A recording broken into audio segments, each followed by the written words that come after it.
Hello friends, welcome to my YouTube channel. ગઈકાલે આપણે થર્મોડાયનામિક્સનું content જોયું. આજે આપણે થર્મોડાયનામિક્સના કેટલાક MCQ જોશું. આશા રાખો કે MCQનું સોલ્યુશન કર્યા પછી લગભગ તમને કોઈ આ ચેપ્ટરમાં ડિફિકલ્ટી નહીં રહે. ઓકે, ચલો આપણે આજે ગોલ્ડન MCQ સ્ટાર્ટ કરશું કે જે AIPMT, NEET, JEE આવી ડિફરન્ટ એક્ઝામમાં પૂછાયેલા છે. ક્વેશ્ચન્સ જે છે એ ઇંગ્લિશમાં જ છે, બટ હું તમને એને ગુજરાતીમાં ટ્રાન્સલેટ કરીને સમજાવીશ ને પછી આપણે એનું સોલ્યુશન કરશું. સો ગુજરાતી અને ઇંગ્લિશ મીડિયમ બંને માટે બેનિફિશિયલ રહેશે. Okay, let's start first MCQ. First MCQ, delta Q minus delta W is option A, path dependent, B, path independent, C, equal to delta U, and last one, both B and C. Okay. Question કંઈક આ રીતે છે. delta Q minus delta W is equal to question mark. Okay. Yesterday we learned about the first law of thermodynamics. What is the equation of first law of thermodynamics? Delta Q is equal to delta U plus delta W. આ equation ગઈકાલે આપણે જોયું હતું. Now make it object. Then delta U is equal to delta Q minus delta W. This term is given in the question. Then delta Q minus delta W is equal to delta U, and we know that delta U means કે આંતરિક ઉર્જામાં થતો ફેરફાર તે માર્ગ પર આધારિત નથી. So path independent, એનો મતલબ કે delta Q minus delta W is equal to delta U થાય અને ડેલ્ટા U જે છે એ પાથ ઇન્ડિપેન્ડન્ટ છે, મતલબ કે માર્ગ ઉપર આધારિત નથી. Okay, now second question. Internal energy U of a gas depends on the first, kinetic energy of the system, molecular, kinetic and potential energies, C, disordered energy associated with the random motion of the molecules, and D, both B and C. In second question, બીજા પ્રશ્નની અંદર આપણને એવું પૂછ્યું છે કે આંતરિક ઉર્જા જે છે મીન્સ કે internal energy is due to the, okay, યાદ રાખો કે at a room temperature there is something motion of the molecules due to the its kinetic energy and due to the its potential energy. Room તાપમાને જે કાંઈ અણુઓ જે છે એને પોતાના કંઈક દોલનો હોય છે, એ શું કામ હોય છે? તો તે તેની ગતિ ઉર્જા અને સ્થિતિ ઉર્જા બંનેના કારણે હોય છે. રૂમ તાપમાને યાદ રાખો કે તે અસ્તવ્યસ્ત ગતિ કરતા હોય છે. એનો મતલબ કે તમે એમ કહી શકો કે one type of the misarrangement or disorder. Okay, તો તમે એમ કહી શકો કે ઓપ્શન બી મીન્સ કે kinetic energy and potential energy, and C એટલે room temperature disorder of the molecules, તો બંને એની માટે મહત્વના છે. So we can say that answer is B and C both. So we can say that its correct option is D. But one thing you have to remember for the ideal gas, આદર્શ વાયુની જ્યારે તમે ચર્ચા કરતા હોય ત્યારે યાદ રાખો કે તેની અંદર ફક્ત ગતિ ઉર્જાના કારણે જ હોય છે. તો એ વસ્તુ તમારે યાદ રાખવાની છે. બટ પહેલા જે આ જે પ્રશ્ન છે એનું સોલ્યુશન આવશે B and C both. So correct option is D. But not one thing, for ideal gas, internal energy is due to the only kinetic energy, not due to the potential energy. So આ તમારે યાદ રાખવાનું છે. Okay, now third question. What amount of heat must be supplied to 32 gram of oxygen at a room temperature to rise its temperature 80 degrees Celsius at a constant volume? Molecular mass of oxygen is 32 and R is equal to 8.3 joule mole inverse Kelvin inverse. Okay. Okay. Third ક્વેશ્ચનની અંદર તમને એમ કીધું છે કે amount of heat supplied to raise temperature by 80 degree Celsius, એનો મતલબ કે 80 degree Celsius જેટલું તાપમાન વધારવા માટે તમારે કેટલી ઉર્જા જોશે. એનો મીનિંગ કે તમને અહીંયા કહી દીધું છે કે ટેમ્પરેચર જે છે, સૌથી પહેલા પ્રોસેસ કઈ છે તો constant volume process. constant volume process. Okay, yesterday we learned about the constant volume process. We know that work done in this case is zero. તમને ખબર જ છે કે જ્યારે અચળ કદની પ્રક્રિયા થતી હોય તો કદમાં કોઈ ફેરફાર ન થતો હોવાથી કાર્ય કોઈ પણ જાતનું મળતું નથી.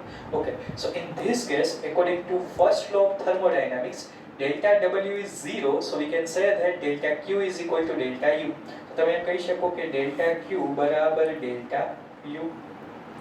અચળ કદની પ્રક્રિયામાં જે અમાઉન્ટ ઓફ હીટ છે, અથવા તો તમે એમ કહી શકો કે આપેલી ઉષ્માનો જથ્થો જે આંતરિક ઉર્જામાં થતા ફેરફાર બરાબર હોય છે, so we can say that delta Q is equal to delta U. delta U એટલે મેં કાલ તમને કીધું હતું કે n CV delta T.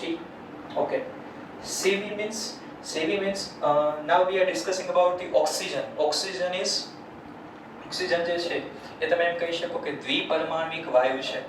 So we can say that delta Q is equal to N. N means mole. Mole is equal to M by M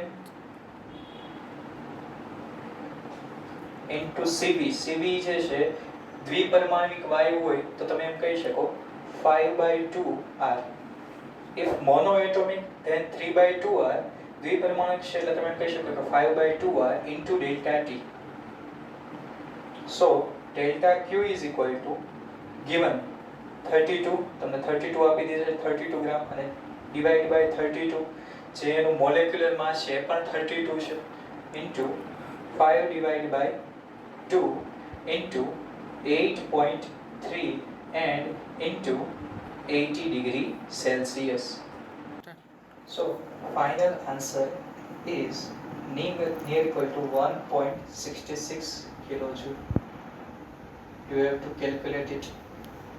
Okay, now going to next. Fourth question. The system is provided with 200 calorie of heat and the work done by the system on the surrounding is 40 joule.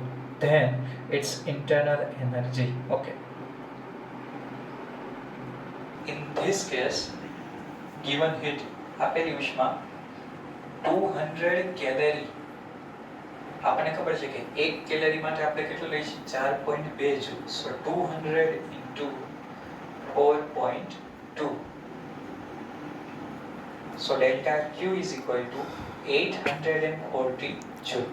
Okay, now we have to find the change in internal energy. Okay, work done is given. Work done is equal to 40 joule.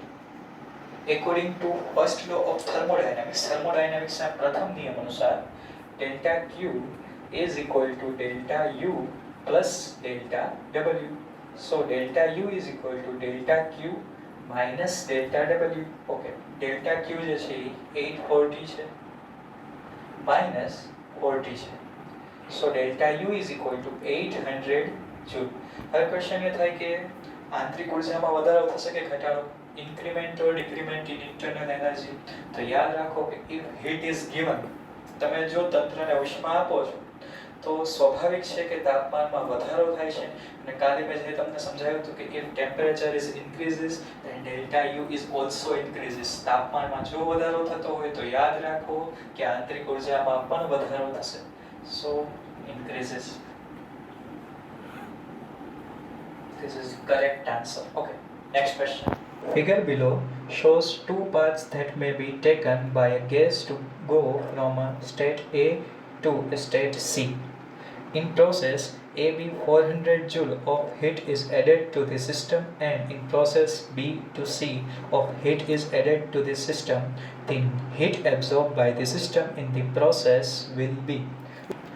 This is the diagram given in the question, and this is the option: 300 joule, 1380 joule, 500 joule and 460 joule. Okay, look at this diagram. આ ગ્રાફની અંદર તમને એમ કીધું છે કે A થી B પ્રક્રિયા છે, એની અંદર જે હીટ એપ્લાય કરી QAB is equal to 400 joule and heat applied in the process B to C Q B to C is equal to 100 joule. So total heat applied જે કુલ ઉષ્મા આપેલી છે તે Q is equal to 400 plus 100. So you can say that 500 joule. Okay. હવે શું છે કે તમને ક્વેશ્ચનમાં એવું પૂછ્યું છે કે what is the amount of heat absorbed? શોષણ કરેલી ઉષ્મા કેટલી? હવે તમે થર્મોડાયનેમિક્સનો પ્રથમ નિયમ સમજો, ફર્સ્ટ લો ઓફ થર્મોડાયનેમિક્સ, કે તમે જે સિસ્ટમને હીટ એપ્લાય કરો છો તેમાંથી કેટલી હીટ એબ્ઝોર્બ થાય છે, મીન્સ કે ઇન્ટરનલ એનર્જી આંતરિક ઉર્જાના ફેરફારમાં વપરાય છે, અને બાકીનું જે છે તેનું વર્ગડન એટલે કે કાર્ય થાય છે. તો આપણી પાસે એક સરળ રસ્તો છે, total heat given, now we have to find work done, કાર્ય કેટલું થયું, તેથી આપણને change in internal energy means કે એબ્ઝોર્બ હીટની વેલ્યુ તમને મળી જશે. Okay, so first V have to find the work done. આપણે કાર્ય ગોતવાનું છે. હવે કેટલીક વસ્તુ મેં તમને ગઈકાલે નથી કીધી, એનું રીઝન છે કે જે MCQ ની અંદર આવે છે, તો આપણે આની અંદર શીખી લઈશું કે જ્યારે તમને વર્ક ડન અથવા તો કાર્ય ગોતવાનું કે તો યાદ રાખો કે તમારે શું કરવાનું છે, તો તમારે ફક્ત જે સાયકલ આપેલી છે એનું તમારે એરિયા ક્ષેત્રફળ લઈ લેવાનું છે, બીજું કાંઈ જ કરવાનું નથી. Look at here, this is right angle triangle, કાટકોણ ત્રિકોણ છે તો કાટકોણ ત્રિકોણનું ક્ષેત્રફળ. So we can say that work done during this process is equal to 1/2 1/2 પાયો ગુણ્યા વેધ એટલે 1/2 base into altitude. Okay, હવે જો બેઝ આનો બેઝ છે, શરૂઆતમાં 6 ગુણ્યા 10⁻³ કદ હતું અને અત્યારે 4 ગુણ્યા 10⁻³ કદ. તો તમે એમ કહી શકો કે આ જે છે બેઝ એનું મૂલ્ય કેટલું, તો 6 - 4 2 into 10⁻³ and into altitude 2 હતો, 6 થઈ ગયું, 6 - 2 4 into 10⁴. Okay, 2 cancel, 4 into 10⁻⁴. So work done is equal to 40 joule. કે આપણને વર્ક ડન મળી ગયું છે. Now amount of heat absorb, કેટલી ઉષ્માનું શોષણ થયું, તો according to first law of thermodynamics delta U is equal to delta Q minus delta W. Delta Q given heat, total heat કેટલી હતી 500, કેટલું વર્ક ડન થયું 40. So heat absorb or change in internal energy is equal to 460 joule.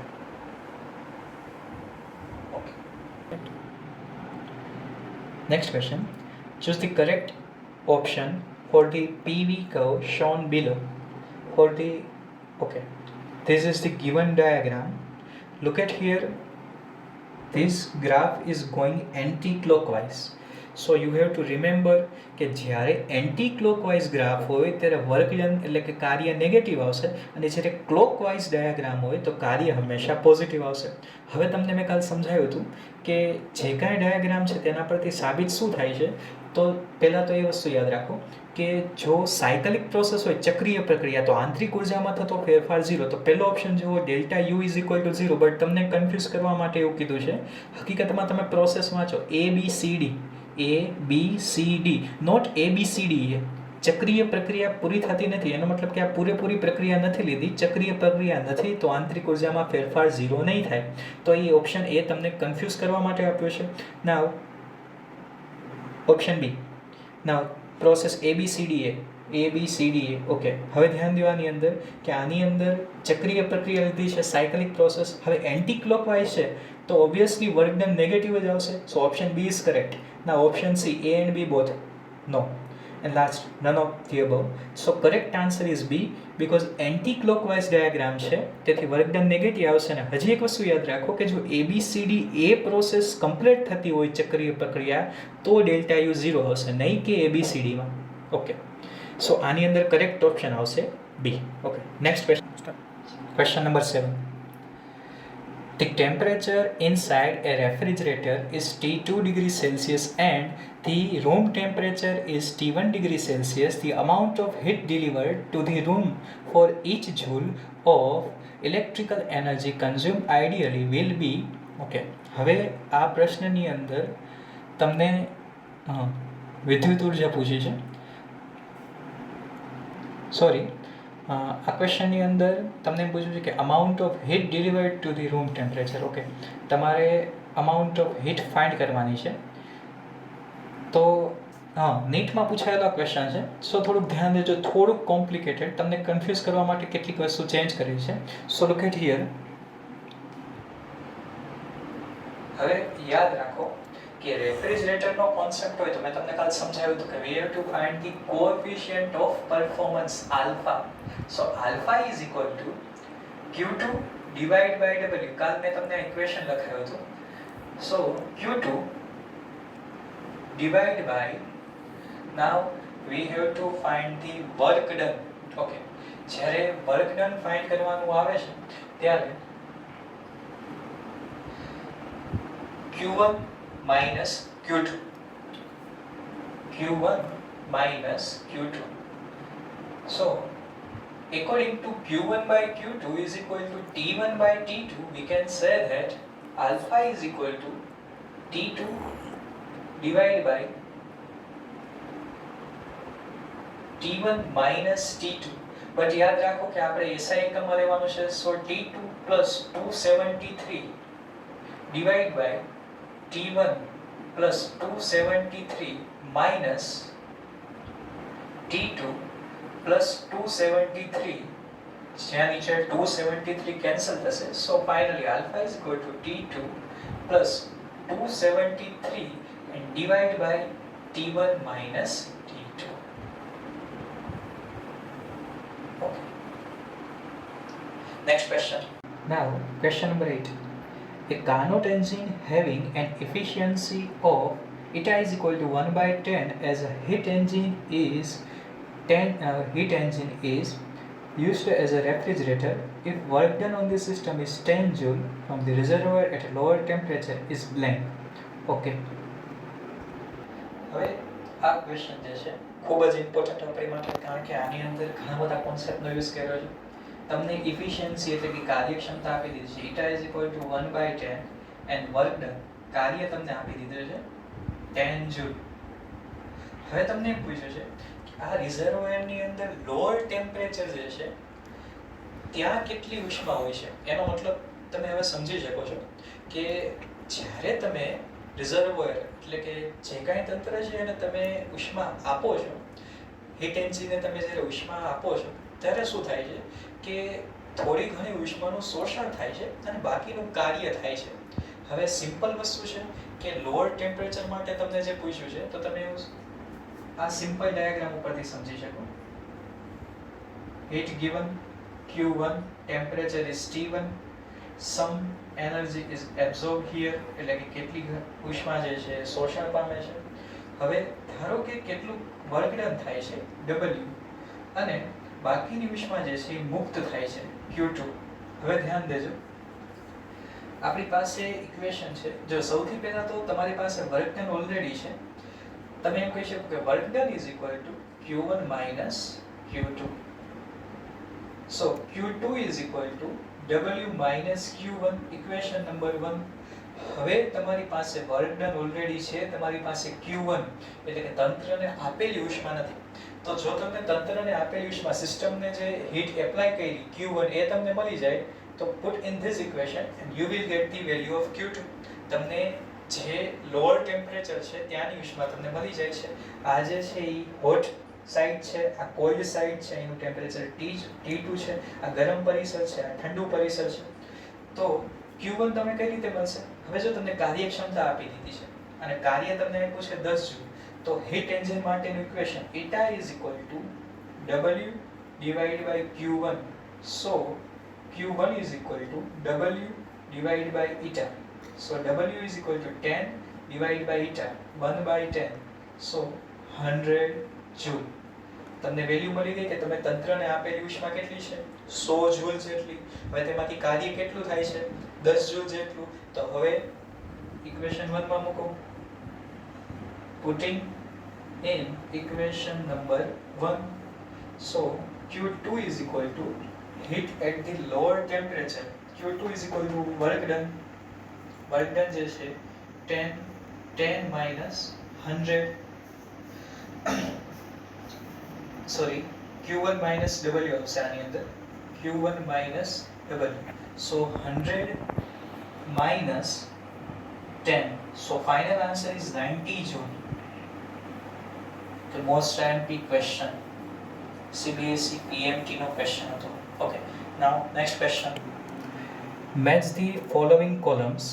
Volume is, pressure is, Q and delta W is. Okay, extensive intensive property or state variable. Okay, let's solve. હવે આ ક્વેશ્ચનનું solution કરવા પહેલાં તમારા કેટલાક basic concept clear હોવા જોઈએ about the extensive property or intensive property. Suppose this is the system. If we break it into two parts, suppose કરો કે આનું જે ટેમ્પરેચર જે છે એ T છે, પ્રેશર જે છે એ P છે, વોલ્યુમ જે છે એ V છે. હવે ધ્યાન દેજો કે જો હું આને બરાબર વચ્ચેથી બે ભાગ કરું એટલે કે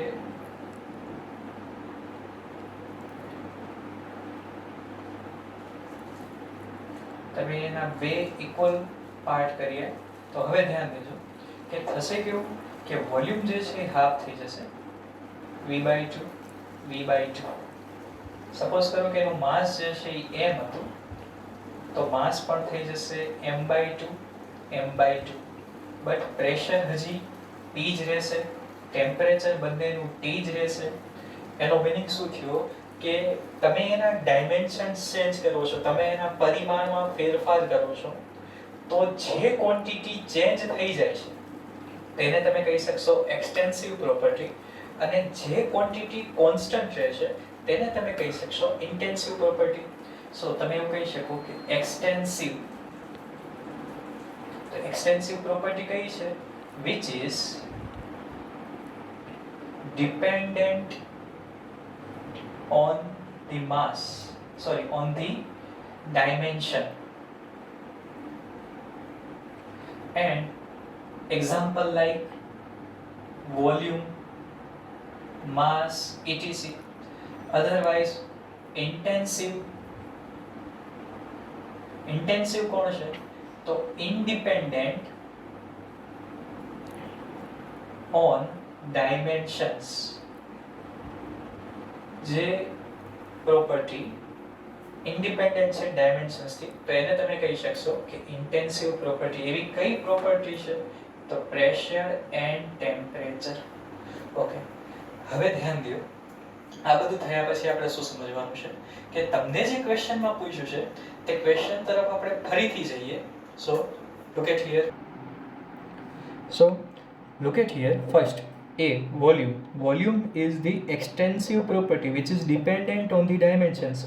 So A માં 1 આવવું જોઈએ. Pressure is આપણે હમણાં જ સમજ્યા કે intensive property which is not dependent on dimensions. So 2. તો 1 વાળા તો 3 છે બટ અહીંયા જો કે પ્રેશર જે છે ઇન્ટેન્સિવ છે તો 2. નાવ Q મીન્સ કે હીટ. હવે શું થશે કે હીટ વિશે તમે સમજો તો ડેલ્ટા Q જે છે ઉષ્મામાં થતો ફેરફાર, it is a state variable but Q is not. ઉષ્મામાં થતો ફેરફાર જે છે એ સ્ટેટ વેરિયેબલ છે જ્યારે Q જે છે એ પાથ ડિપેન્ડન્ટ છે. So correct option Q is not a state variable. If here delta Q જો અહીંયા ઉષ્મામાં થતો ફેરફાર હોય તો તમે એમ કહી શકો કે which is the state variable. Okay, now delta W. હવે તમે જો તમે જ્યારે બે સરખા ભાગ કરો છો તો કાર્ય વર્ક ડન પણ હાફ થઈ જાય છે. એનો મતલબ એવો થયો કે હવે એવું તમે કહી શકો કે delta W is also extensive property. So correct option is the C. Okay. So 10th question. Consider two containers A and B containing identical gases at the same pressure, volume and temperature. શરૂઆતમાં બે કન્ટેનરમાં સરખું દબાણ, સરખું કદ અને સરખું તાપમાન છે. બે કન્ટેનર છે A અને B. The gas in container A is compressed to half its original volume isothermally, while the gas in container B is compressed to half its original value adiabatically. So ratio of the final pressure of gas in B to that gas in A is. હવે ધ્યાન દો બે container છે, container A અને container B. શરૂઆતમાં pressure, volume and temperature both are same. હવે શું થાય છે કે હવે છે ને વોલ્યુમ ડિક્રીઝ થાય છે બંનેની અંદર. આમાં જે પ્રોસેસ થાય છે એ થર્મલ પ્રોસેસ છે, આઇસોથર્મલ, એટલે કે સમતાપી પ્રક્રિયા. જેને આમાં જે પ્રોસેસ થાય છે એ કઈ પ્રોસેસ છે તો એડિયાબેટિકલી, એટલે કે સમોષ્મી પ્રક્રિયા. ઓકે, હવે આપણને ખબર છે કે આઇસોથર્મલ પ્રોસેસ હોય એટલે T is equal to constant, so we can say that PV is equal to constant, so we can say that P1 V1 is equal to P2 V2. So P2 is equal to P1 V1 divided by V2. તમે આવું લખી શકો છો. હવે તમને ખબર છે કે વોલ્યુમ હાફ થઈ જાય છે. સો P2 is equal to initial pressure P1, શરૂઆતનું દબાણ તો P હતું, શરૂઆતનું કદ કેટલું હતું, initial volume V, and divided by final volume V by 2. VV cancel, so final pressure P2 is equal to 2P. Equation number 1. Okay, now come here. In this process is adiabatically process, so PV raised to gamma is equal to constant. So P1 V1 raised to gamma is equal to P2 V2 raised to gamma. So P2 is equal to P1 V1 divided by V2 raised to gamma. So P2 is equal to P1, શરૂઆતનું pressure દબાણ P હતું, initial volume શરૂઆતનું કદ V હતું, final volume V by 2 gamma, VV cancel, so P into 2 raised to gamma. Okay, equation number 2. હવે તમને પૂછ્યું છે કે ratio of final pressure of B to final pressure of A. So ratio